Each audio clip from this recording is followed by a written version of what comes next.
I'm not as well as I always be. Uh, but God is good because I can only speak for a few minutes, and I don't want like to ask to miss because I promised yesterday. So I'm just trying to consolidate the energy that I have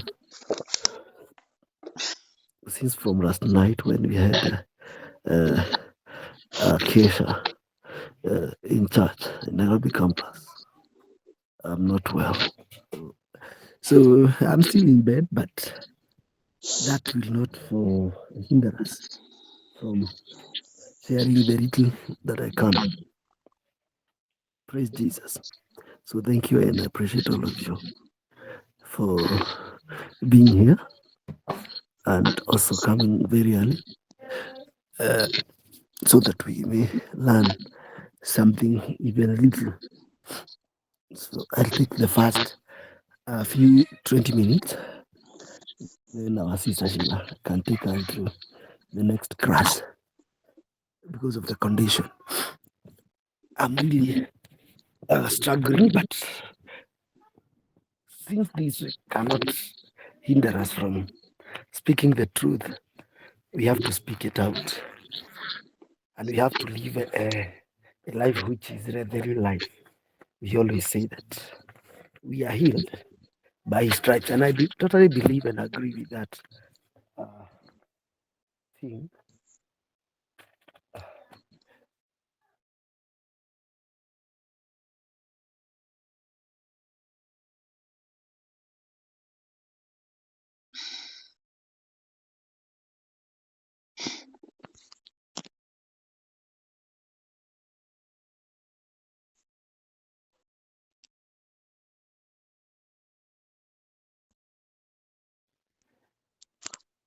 So yesterday, uh,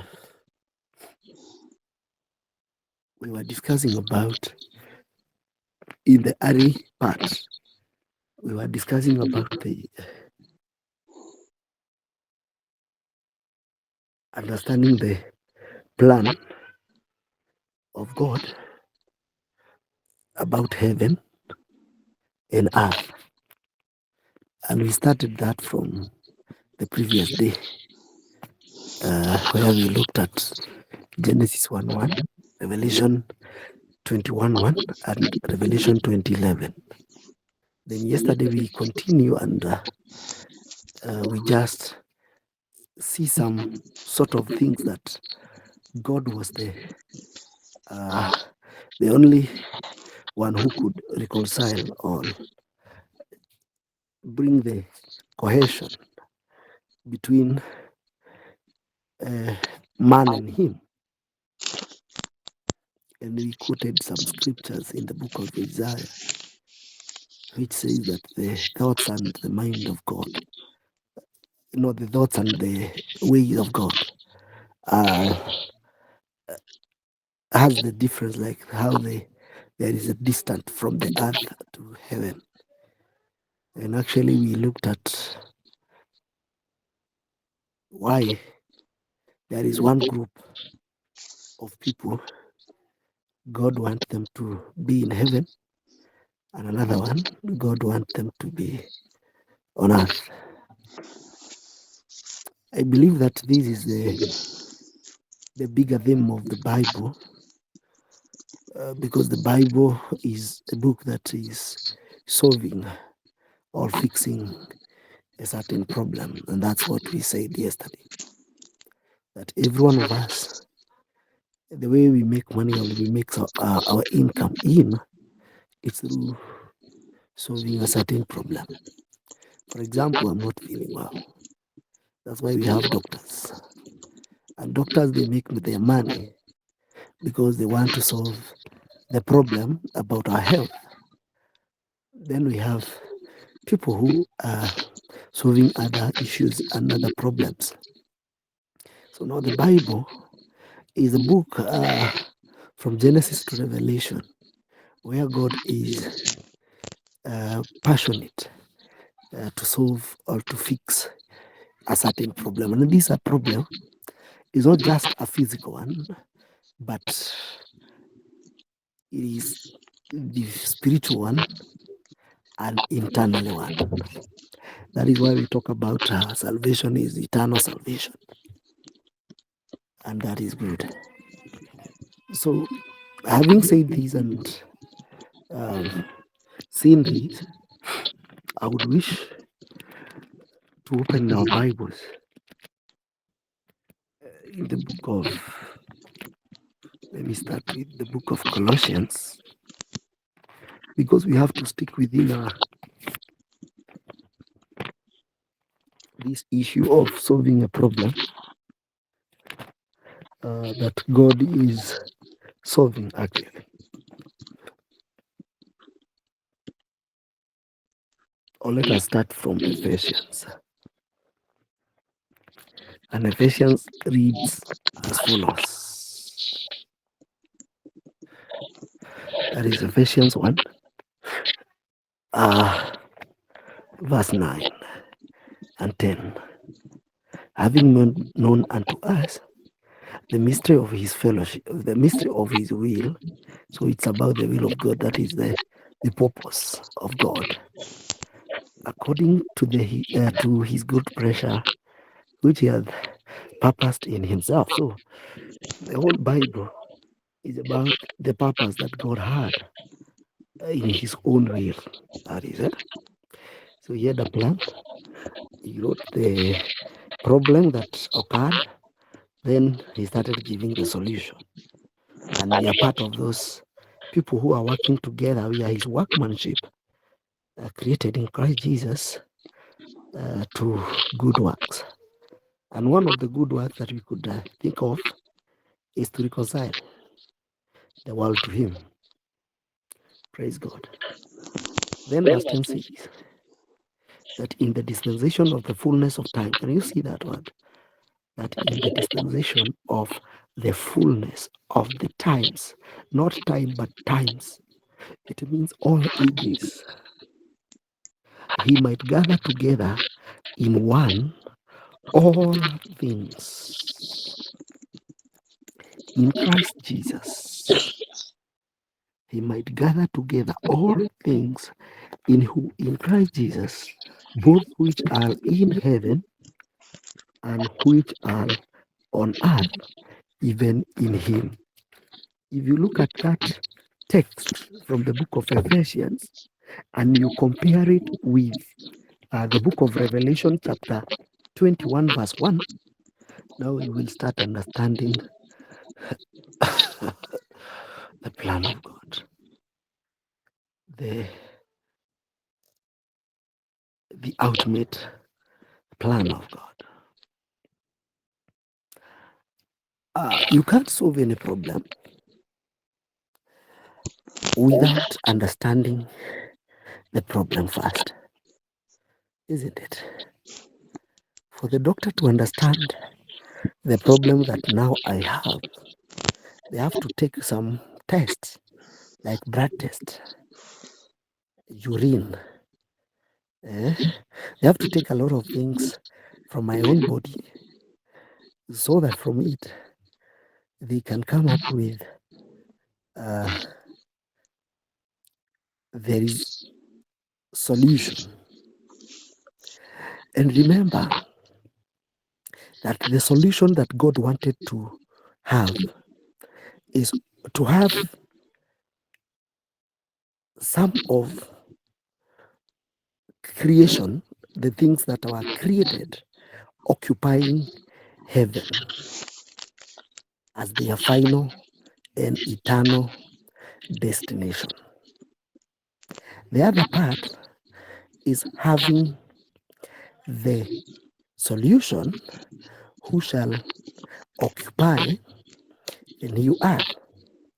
Because you cannot convince us who are believers of the Bible, which is the book that solves the whole problem that man and God had from the beginning, without understanding the issue or the problem. And the problem is, heaven are not right. Earth is corrupt. That is why when we talk about the world, we use the word the wicked world. The wicked world. So can God's plan be of this earth, which is the wicked? Definitely no.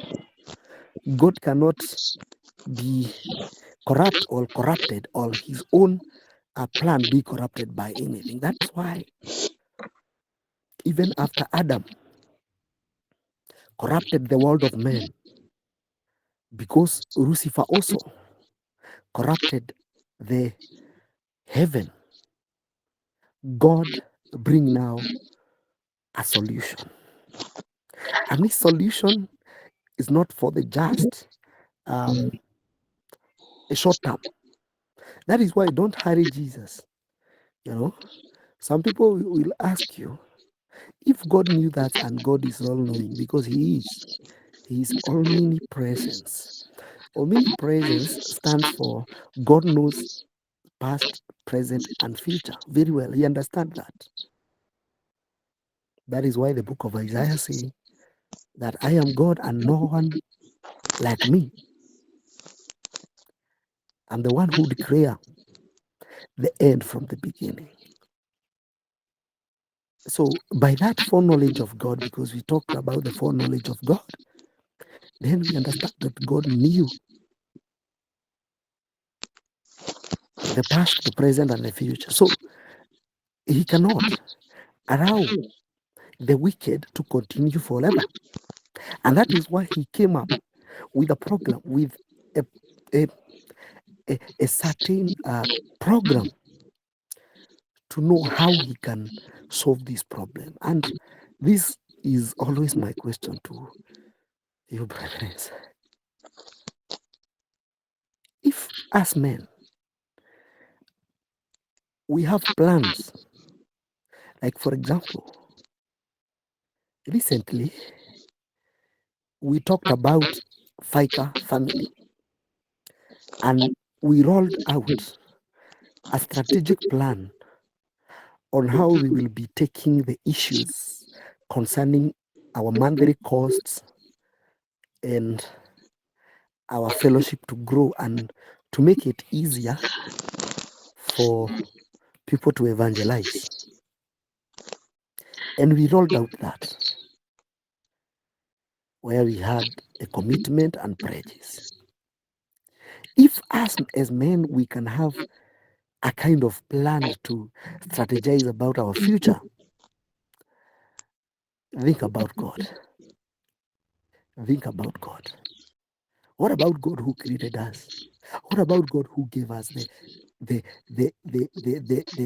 small, that master seed, tiny thing that we have, we call knowledge?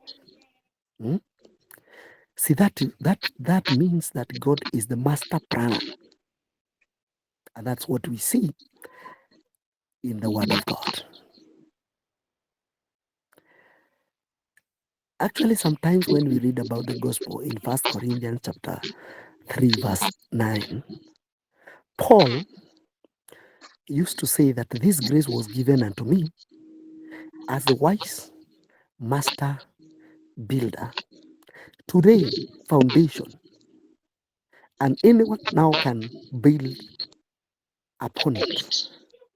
But you should think of what you build upon that. So that means that we are already given the strategy. We are already given the structure. So it is either you as a brethren, you decide either to build upon that foundation, or you decide to ignore to build upon that. And that will not shock God, actually. That is why God has been patient with us. He has been going the wrong safari to wait until when he get himself the group of people who can occupy, inhabitate heaven. Thank you, brother, for putting that for us. Thank you so much. and those who can occupy the new earth. Because even if you don't know the Bible, we said the day before yesterday, that God had a plan about the heaven and the earth.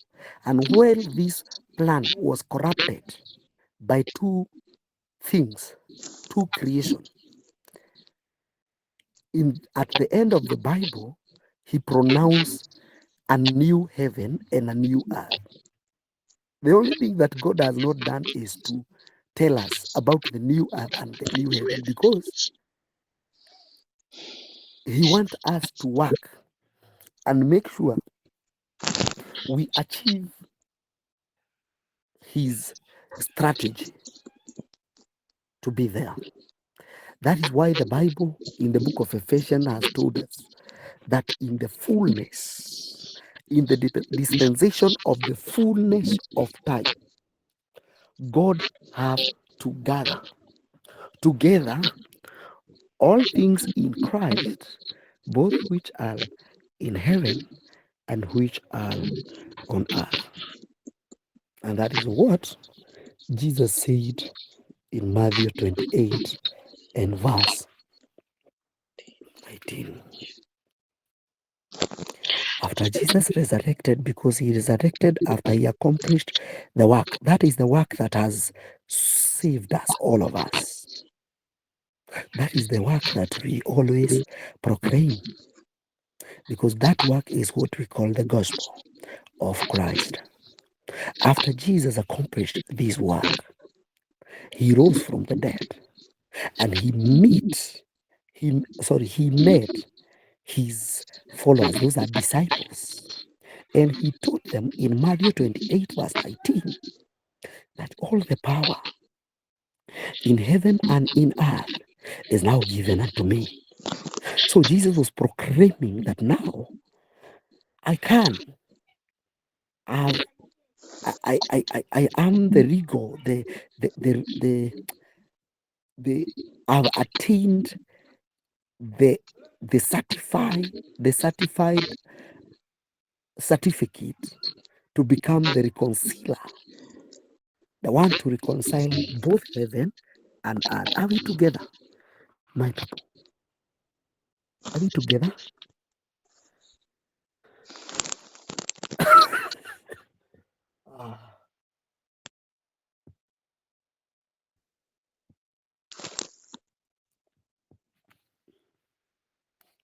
That is one thing that we are in need to understand. And that begs also a question and an answer. Why do we always say here that we must rightly divide? We have to rightly divide, because without rightly dividing, then we will have the problem. We will have the problem. We will suffer from the problem. Praise Jesus.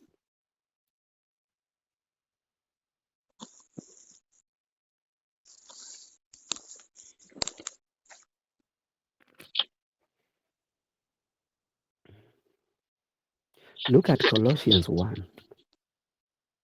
Colossians 1, verse 14 and 15 and 16. Let me read. And I hope you can hear me. In whom we have redemption through his blood, even the forgiveness of sin, because that was the problem. The problem of man was sin. And God planned that how he will deal with sin. And now the people are not lost because of sin, because sin has been dealt with by Jesus Christ. That's why he provided his innocent blood and precious blood at Calvary, because that was the ultimate problem to both heaven and earth. Are we together? Who is the image? That Christ is the image of invisible God. What does that tell you? That God, who could not be seen by men or by creation, even angels. One time he was manifest in the flesh. The time that he was manifested in the flesh, so he became the firstborn, both to spiritual and physical. Let me explain how. Spiritual, because John 1:1 says that in the beginning, God created. Okay, in the beginning, there was God, and God was, no, there was Word, and the Word was with God, and the Word was God. The Word was with God in the beginning. That means, because verse 14 says that, and the Word was made flesh. So it means that before God said in the beginning, Christ existed in the spiritual way. After 4,000 years, Christ was manifest in the flesh. And when Christ was manifested in the flesh, that's where he told Mary Magdalene, now you can go to my brethren and tell them, I've gone to my Father, who is also their Father. The first time that men were around, physical men were allowed to call God Father, is after resurrection, because Jesus now became the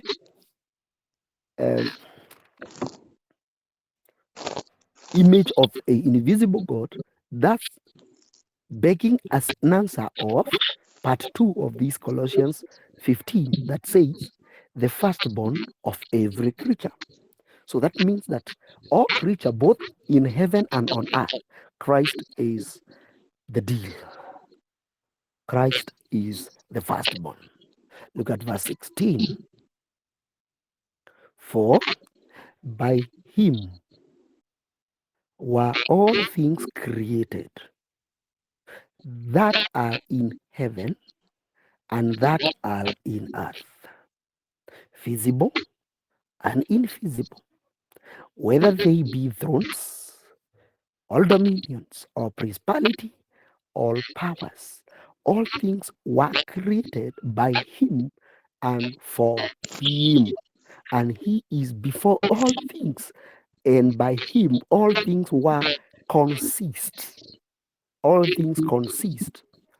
And he is the head of the body. The body is the heavenly occupants of heaven. That's the body of Christ, the church, who is the beginning, the firstborn from the dead. Can you see that? It's when he rose.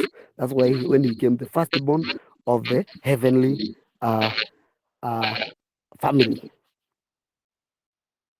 that in all things he might have the preeminence. Meaning, he might have the preeminence to both heaven and earth. So, my friends, because my time has elapsed and I maybe take rest, I'm not well, I'm not totally well.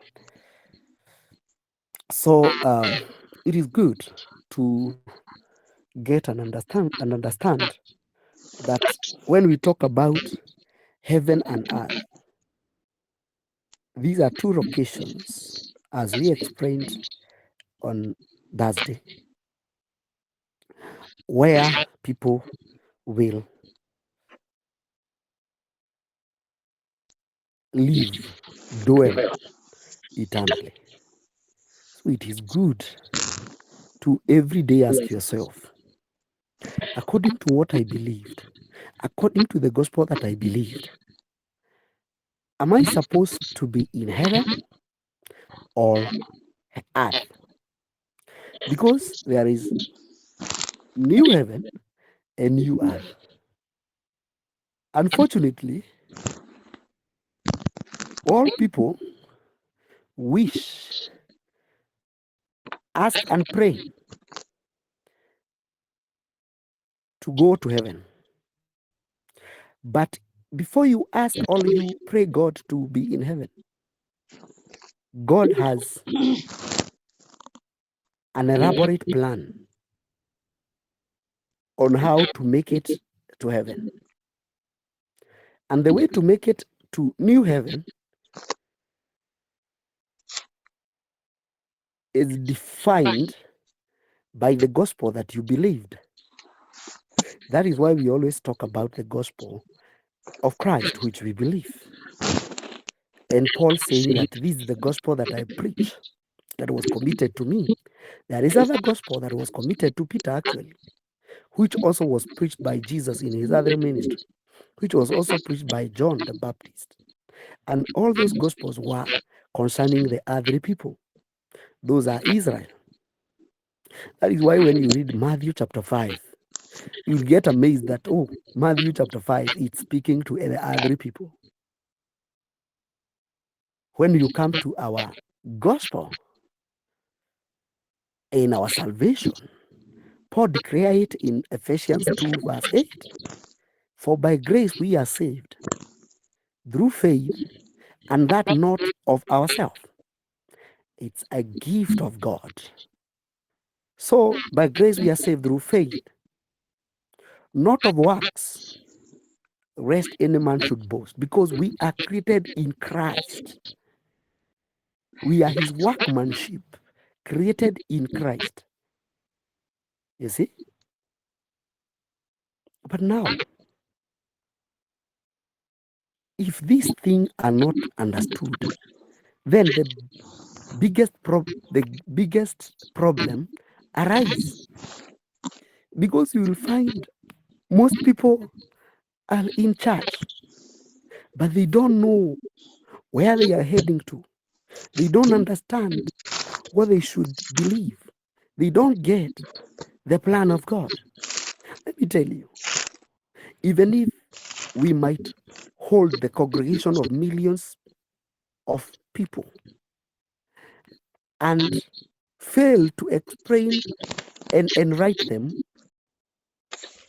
in the real gospel that saves today, to take the believers to heaven, because we qualify to be in the new heaven just because we believe the gospel.